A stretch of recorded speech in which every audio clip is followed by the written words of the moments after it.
warahmatullahi wabarakatuh.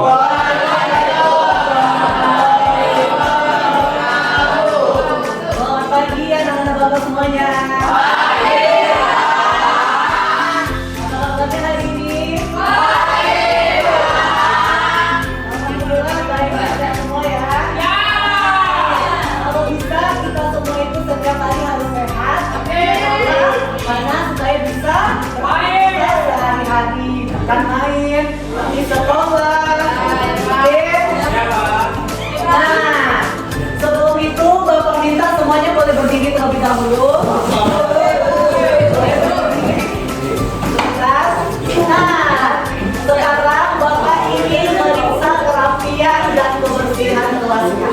Dimulai yang pertama dulu, kerapian dirinya. Apakah anak-anak Bapak semuanya sudah rapi? Sudah rapi? Oke, kalau sudah rapi yang kedua lagi, kebersihan kelas. Ya. Apakah oke, tidak ada tambah ya?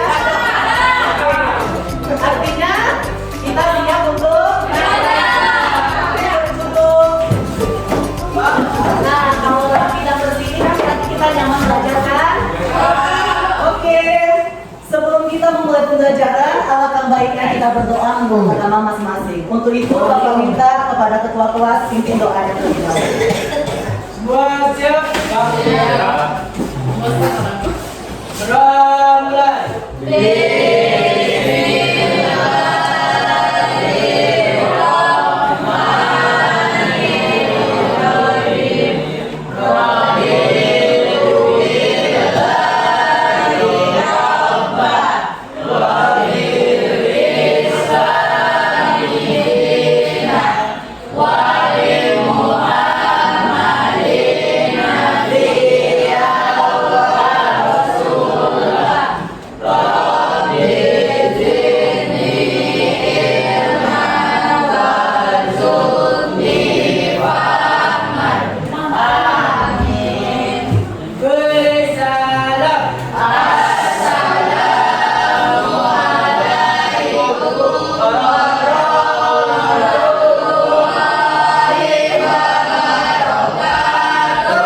Waalaikumsalam warahmatullahi wabarakatuh.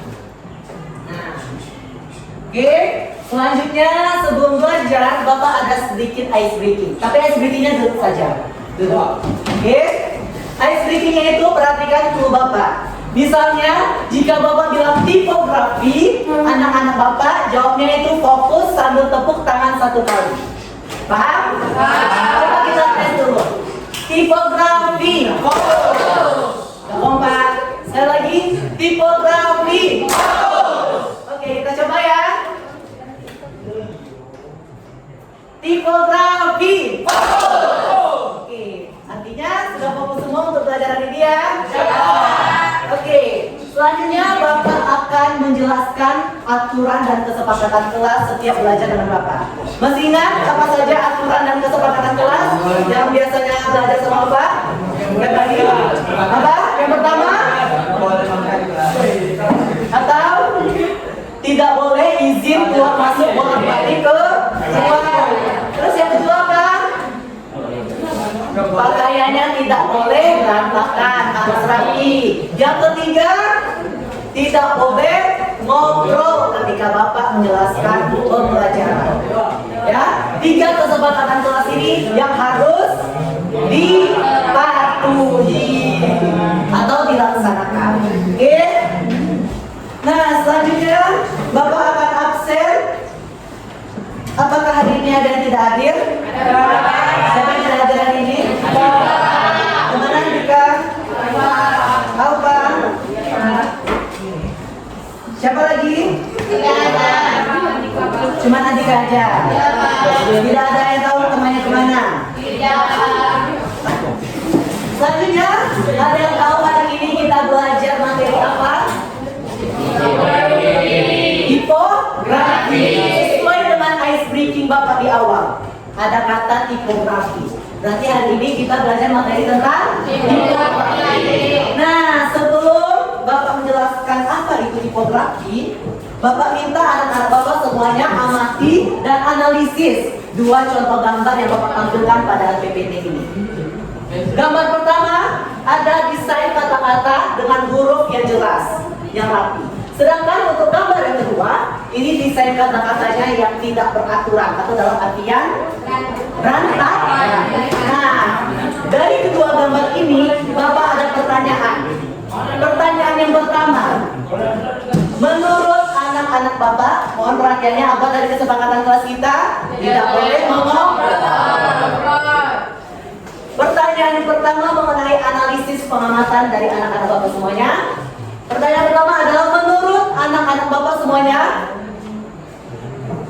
manakah dari kedua desain gambar ini yang memiliki tulisan atau tampilan huruf yang mudah untuk kita baca? Siapa yang mau jawab? Siapa? Oke.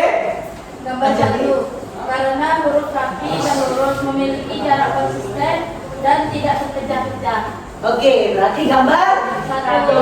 karena tidak terpecah-pecah dan gambar hurufnya tersusun rapi, tidak rapat dan beraturan. Terus selanjutnya, pertanyaan yang kedua, apa yang membuat tampilan huruf atau tulisan itu mudah dibaca atau justru sulit untuk dibaca? Ini ada dua pertanyaan. Apa yang membuat tampilan huruf atau tulisan itu mudah dibaca? Dan pertanyaan yang kedua, apa yang membuat tulisan itu sulit untuk dibaca? Oke, Samuel, silakan. Huruf terlihat jelas jika bentuknya utuh, kontras warna cukup, ukuran huruf pas dan Jaraknya beraturan. Oke, untuk yang tidak sulit dibaca gimana, Samuel? huruf sulit dibaca jika bentuknya seperti terpecah, miring, tidak beraturan, terlalu rapat atau terlalu regam. Oke, benar yang dikatakan Samuel. Untuk gambar yang mudah dibaca, itu tersusun rapi dengan jelas, tidak terlalu rapat dan beraturan. Contoh pada gambar pertama. Sedangkan untuk yang sulit dibaca, itu pada contoh gambar yang kedua. Apa tadi kata Samuel? Pecah-pecah, tidak beraturan, berdempetan. Ini tulisannya miring. Jadi jelek kan kalau kita lihat dari jauh itu desainnya? Mana yang bagus? Gambar pertama atau gambar yang kedua? Gambar pertama karena dia tampilannya lebih bagus. Oke. Nah, dari analisis dan pengamatan dari anak-anak Bapak semua ini, maka anak-anak Bapak sudah berpikirkan mengenai apa itu tipografi? Belum? Masih belum terpikirkan materi kita tentang tipografi ini? Oke, tidak apa-apa, karena ini cuma analisis awal saja, yaitu mengasah logika anak-anak Bapak semuanya. Nah, dari analisis dan pengamatan yang sudah dilakukan ini, Bapak harap anak-anak Bapak semuanya itu menyelesaikan tujuan pembelajaran kita hari ini. Adapun tujuan pembelajaran kita hari ini yaitu yang pertama, peserta didik atau anak-anak Bapak semuanya ini mampu memahami apa yang dimaksud dengan tipografi sebagai bentuk seni atau teknik dalam menyusun suatu huruf dan teks. Selanjutnya untuk tujuan pembelajaran kedua, peserta didik mampu untuk memahami fungsi tipografi. Nah, fungsi-fungsi tipografi ini ada beberapa, jadi anak-anak Bapak harus pahami ya dua tujuan pembelajaran yang harus dicapai ini. Oke? Nah, untuk poin-poin materi yang akan Bapak bahas nantinya, yang pertama adalah pengertian dari tipografi. Yang kedua, fungsi-fungsi tipografi. Dan di akhir, nanti Bapak akan menyimpulkan apa pembelajaran kita pada hari ini. Nah, selanjutnya sebelum Bapak masuk ke poin yang pertama, Bapak ada satu lagi contoh studi kasus. Di mana misalnya nih di lingkungan sekolah kita, di sekolah SMK SS2 ini, banyak poster di sekolah, misalnya di kelas atau di lingkungan kelas luar ini, yang tampilan huruf dan desainnya kata-katanya sulit untuk dibaca. Pertanyaan dari Bapak, bagaimana cara memilih dan mengatur huruf agar pesan itu dapat disampaikan dengan benar dan jelas? Siapa yang bisa jawab? Dari studi kasus ini. Oke, silakan Farhan. Agar pesan mudah terbaca, pilihlah jenis huruf yang bentuknya sederhana dan jelas. Kemudian gunakan ukuran huruf yang cukup besar untuk dilihat dari jarak tertentu. Pastikan jarak huruf dan baris rapi serta tidak terlalu rapat. Gunakan kombinasi warna dengan kontras tinggi antara teks dan latar belakang. Hindari efek berlebihan. Oke. Benar sekalian di kata Farel. Apa tadi kata Farel? Bahwa supaya tampilan hurufnya tersampai dengan benar, harus kata-katanya disusun dengan beraturan, rapi, jelas, jaraknya itu ada. Contohnya yang Bapak tampilkan di awal tadi, dua gambar itu, gambar 1 dan gambar 2. Tahu kan perbedaannya? Mana yang bagus dan mana yang jelek? Itu tadi. Contohnya aja di kelas kita ada poster nih. Ada poster kebiasaan, 7 kebiasaan anak Indonesia hebat. Ada bangun pagi, beribadah, olahraga. Semakin bagus desain katanya, maka semakin jelas penyampaian dari isi kata-katanya itu. Nah, sudah terpikirkan apa itu tipografi dari studi kasus ini? Apa itu yang dimaksud dengan tipografi? Tipografi adalah bentuk seni atau teknik dalam penyusunan kata-kata ataupun teks. Jadi bentuk seni. Di mana bentuk seninya itu? Di mana penyusunan huruf dan teks dilakukan, untuk membuatnya dapat terbaca, terlihat jelas serta memiliki visual yang menarik bagi pembaca seperti kita ini. Misalnya kita berjalan nih di depan kelas 12, ada mading sekolah, tertempel poster, apalagi kegiatan lomba. Nah, ketika kita berjalan di depan kelas 12 TKP, nampak kan poster? Apakah poster itu terlihat jelas kata-katanya? Iya, karena apa? Karena dia menggunakan tipografi dengan baik dan bagus. Susunan katanya rapi. Sama contohnya di kelas kali, kelas anak-anak Bapak semuanya ini. Poster ini didesain dengan sebaik mungkin menggunakan warna kontras yang jelas antara kata dan latar belakang. Itu yang disebut dengan tipografi, yaitu bentuk seni atau teknik dalam penyusunan kata maupun teks. Sudah paham apa itu tipografi? Sudah? Oke, ada yang mau ditanyakan tentang tipografi? Apa itu tipografi? Tidak ada? Oke, kalau tidak ada, kita lanjutkan poin yang kedua, yaitu fungsi tipografi. Apa saja fungsi dari tipografi? Ada 4. Yang pertama itu ada legibility. Apa yang dimaksud dengan legibility? Yaitu tingkat kemudahan suatu huruf untuk dikenali atau bisa kita bedakan. Contohnya pada gambar tampilan pertama yang Bapak tampilkan tadi. Jelaskan perbandingannya antara gambar pertama dan gambar kedua? Jelas, itu yang dimaksud dengan legibility. Selanjutnya yang kedua ada readability. Apa itu readability? Jenis huruf dengan memperhatikan tingkat keterbacaan dan suatu kata pada suatu kata, teks atau kalimat. Contohnya saja pada gambar pertama yang Bapak tampilkan, tingkat keterbacaan gambar pertama lebih jelas kan daripada gambar kedua. Nah, itu yang dimaksud dengan readability. Selanjutnya yang ketiga, clarity. Apa itu clarity? Adalah sebuah karya desain untuk dibaca dan dimengerti oleh sasaran atau pembaca yang dituju kepada pembaca. Maksudnya di mana? Maksudnya itu sebuah karya yang mudah untuk kita baca, yang mudah untuk kita mengerti. Misalnya ada kata-kata motivasi seperti ini, jangan pernah menyerah. Berarti pesannya apa? Pesannya supaya kita semangat belajar menggapai cita-cita. Itu maksudnya pesan yang disampaikan dari kata-kata tipografi. Lanjut, yang fungsi yang terakhir ada visibility. Apa itu visibility? Yaitu huruf, kata, atau kalimat yang digunakan pada sebuah karya desain komunikasi visual harus dapat terbaca dengan jarak tertentu. Misalnya ada poster kecil sekecil ini, kita lihat dari jarak jauh. Apakah terlihat dari belakang? Di belakang terlihat? Terlihat sedikit. Kalau dari jarak dekat terlihat jelas. Namun misalnya ada poster misalnya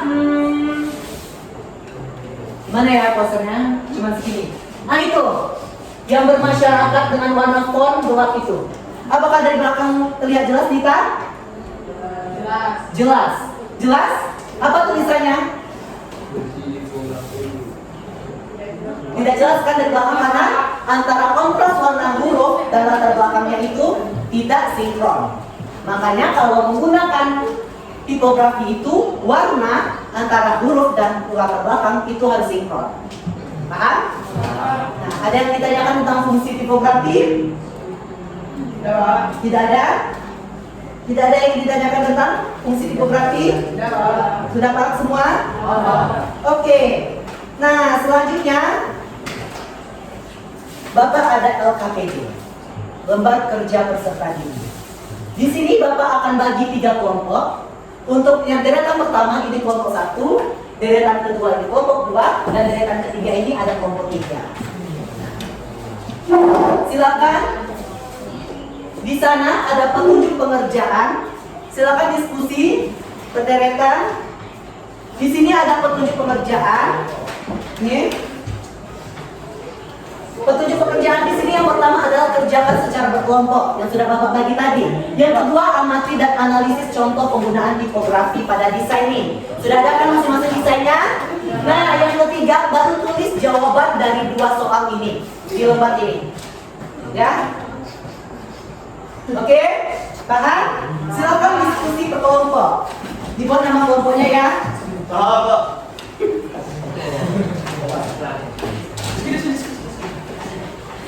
Kalau ada yang ditanyakan, silakan bantu Bapak.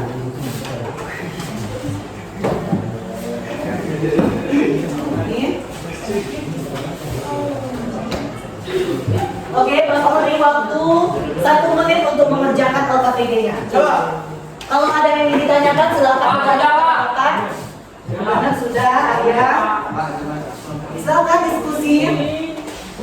Ingat ya, ini kan berderet nih. Kita bagi. Misalnya yang pertama di sini menganalisis gambar. Deretan kedua itu mengisi jawaban. Deretan ketiga presentasi untuk minggu depan. Oke? Oke, Pak. Oke, silakan dikerjakan 1 menit dari sekarang.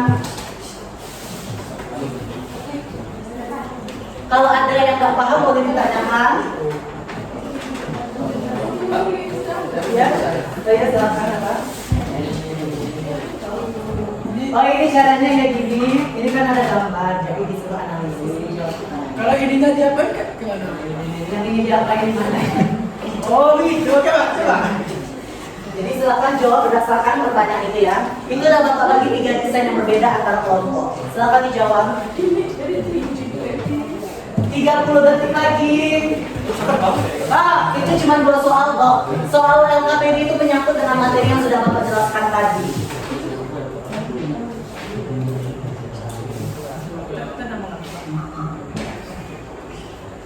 10, 9, 8, 7, 6, 5, 4, 3.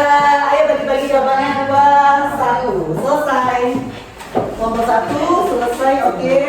Kelompok 2, oke. Kelompok 3. Gimana? Lihat Bapak. Terpin X, kenapa terpin X? Oke, 3 jawaban sudah Bapak terima. Nah, kita lihat dulu jawabannya. Oke, dari jawaban yang sudah Bapak lihat di LKPD per kelompok ini, artinya anak Bapak sudah mengerti semua ya? Oke, bagus, sudah mengerti. Berarti tujuan pembelajaran kita hari ini tercapai ya? Oke. Nah, sebelum Bapak menutup pembelajaran kita hari ini, ada yang ingin ditanyakan? Ya, silakan. Apa manfaat tipografi dalam kehidupan sehari-hari? Nah, manfaat tipografi. Ada yang tahu jawabannya apa manfaat tipografi dan kehidupan sehari-hari kita? Misalnya di sekolah ini aja. Contohnya di kelas ini aja. Ketika kita melihat poster. Untuk menambah hiasan kelas. Adanya dengan kata-kata tipografi, desain, kata-kata. Apa lagi? Untuk menyampaikan pesan dari kata-katanya. Contohnya, ada kata-kata motivasi ini tadi di kelompok 3. Jangan menyerah, proses itu indah. Berarti ada makna yang tersiratkan di dalam ini. Apa maknanya? Kalau kita harus semangat belajar. Itu manfaatnya. Yang pertama adalah mempercantik ruangan kelas. Misalnya ada poster ini dengan adanya kata-kata tipografi. Yang kedua apa tadi? Menyampaikan pesan, makna yang tersirat dari kata-kata tipografi. Sudah paham, Septi? Oke, terima kasih Septi atas pertanyaannya. Nah, oke, selanjutnya LKPD sudah. Bapak akan menyimpulkan pembelajaran kita pada hari ini. Apa kesimpulan hari penting dalam desain komunikasi visual yang tidak hanya berfungsi sebagai teks, tetapi juga sebagai media penyampaian pesan yang efektif. Dalam artian, tipografi ini penting sekali dalam kehidupan sehari-hari. Ya, paham? Oke, dan fungsi-fungsinya pun ada 4 tadi kan? Ada legibility, readability, clarity, dan visibility. Sudah paham? Dan fungsi dan pengertian tipografi? Sudah? Oke, sekarang Bapak minta dari siswa, dari anak Bapak. Siapa yang bisa menyimpulkan pembelajaran kita hari ini? Ya, silakan Chelsea. Kesimpulan dari tipografi adalah sering menyusun huruf dan teks agar tetap dapat terbaca dengan baik, terlihat jelas, dan memberikan tampilan visual yang menarik. Oke, benar sekali. Oke, beri apresiasi kepada teman-teman yang sudah mendukung.